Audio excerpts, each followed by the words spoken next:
ఇప్పుడు మన పుట్నాలు రెడీ అవుతున్నాయి. స్టవ్ ఆఫ్ చేసుకున్నాను. ఇంకా అందరికీ నమస్కారం. ఇంట్లోనే ఈజీగా పుట్నాలు ఎలా తయారు చేయాలో ఈ వీడియోలో చూపిస్తాం మీ అందరికీ. ఈ వీడియో చూసే ప్రతి ఒక్కరూ లైక్ చేయండి, షేర్ చేయండి, సబ్స్క్రైబ్ చేసుకోండి. ముందుగా ఒక మందం కడాయి తీసుకోవాలి. ఇట్లా మందం ఉండాలి కడాయి.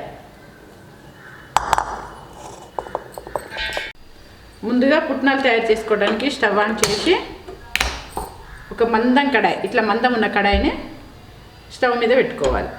ఇట్లా స్టవ్ మీద పెట్టాలి, కాలిదే పెట్టాలి మందం. ఈ కాలి కడాయిని ఒక 10 నిమిషాలు వేడి చేసుకోవాలి. ఇప్పుడు మన కడాయి వేడైంది, 10 నిమిషాలు అయింది కదా. అందులో మళ్ళీ సన్నుప్పు అనేది పోసుకొని వేడి చేసుకున్నాను. ఇగో సన్నుప్పును కూడా వేడి చేసుకోవాలి ఒక 10 నిమిషాలు. మళ్ళా ఉప్పు వేడైంది. నేను ఒక గ్లాసు శనగలు పోసుకుంటున్నాను ఇందులో. ఇప్పుడు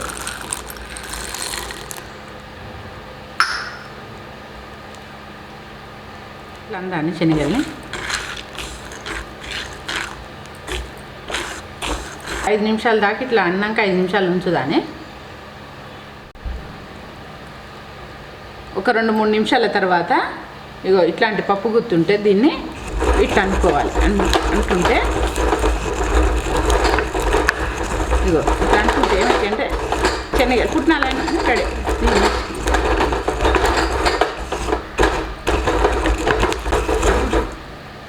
అదో మన పుట్నాలు అనేది ఎట్లా రెడీ అవుతుంది చూడండి. ఇంకా మొత్తం అయిన దాకా ఇట్లా పప్పు గుత్తి తీసుకొని, ఇట్లాంటి పప్పు గుత్తుంటే మీరు పప్పు గుత్తితో చేయండి. లేదంటే ఏదైనా మందం చెంబు ఉందనుకోండి, దాన్ని గట్టి పప్పు గుత్తి అయితే కాలదు మనకు. ఇట్లా ఇందులో కడాయిలో వేస్తాం కదా. ఇప్పుడు మన పుట్నాలు రెడీ అవుతున్నాయి. స్టవ్ ఆఫ్ చేసుకున్నాను. ఇంకా